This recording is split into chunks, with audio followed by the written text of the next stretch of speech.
चलिए आज इतिहास के पन्नों को पलटते हैं और लगभग 3 दशक पहले हुए एक ऐसे सामाजिक आंदोलन को समझते हैं जिसके बारे में ज्यादा बात नहीं होती।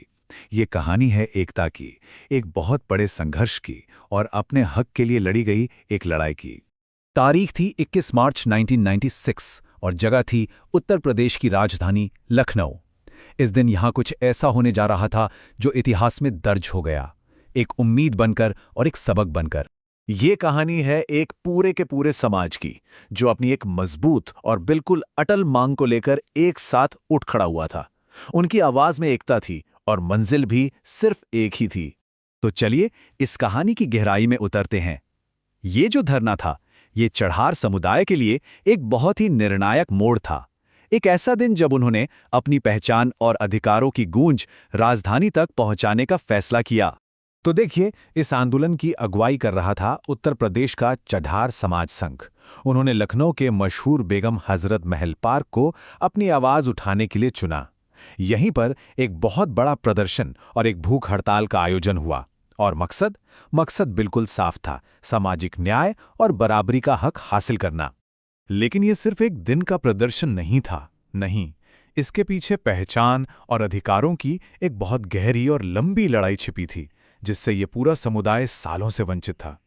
आखिर वो क्या वजह थी जिसने हजारों लोगों को एक साथ ला खड़ा किया? इस पूरे आंदोलन की नींव सिर्फ एक मांग पर टिकी थी। चढ़ार जाति को उत्तर प्रदेश की आधिकारिक अनुसूचित जाति यानी शेड्यूल्ड कास्ट लिस्ट में शामिल किया जाए। ये सिर्फ एक सरकारी दर्जे की बात नहीं थी, ये उनके सम्मान, उनके स्वाभिमान और आने वाली पीढ़ियों के भविष्य का सवाल था।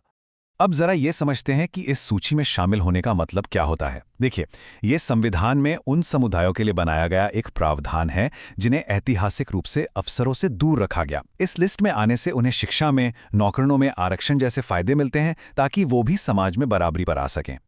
उस समय के राष्ट्रीय अध्यक्ष तुलाराम अठ्या के ये शब्द इस मांग के महत्व को एकदम साफ कर देते हैं। उनका कहना था कि जब तक हम इस लिस्ट से बाहर हैं, समुदाय कभी भी सरकार के विकास योजनाओं का पूरा लाभ उठा ही नहीं पाएगा। ये बात बहुत अच्छे से बताती है कि दांव पर क्या लगा था। अब अपनी आवाज को सत्ता के गलियारों तक पहुंचाने के लिए एक बड़े संगठित प्रयास की जरूरत थी और यहीं से जन्म हुआ लखनऊ चलो आंदोलन का। ये उस दौर में समुदाय की एकजुटता और उनके संकल्प का एक बहुत ही शक्तिशाली प्रतीक बन गया। इस आंदोलन की प्लानिंग बहुत ही सुनियोजित थी। सबसे पहले लखनऊ चलो का नारा दिया गया।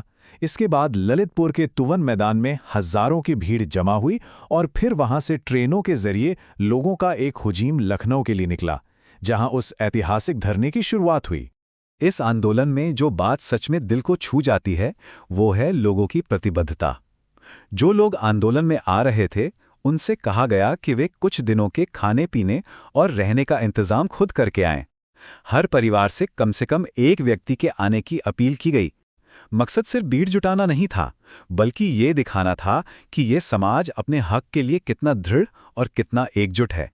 जैसा कि संघ के संरक्षक श्यामलाल चढ़ार और प्रांतीय अध्यक्ष ध्रुव कुमार चढ़ार ने कहा था, बिखरे रहकर कुछ भी हासिल नहीं होता। उनका संदेश एकदम साफ था, जब तक समाज एक साथ संगठित होकर अपनी आवाज बुलंद नहीं करेगा, सरकार और प्रशासन का ध्यान नहीं जाएगा।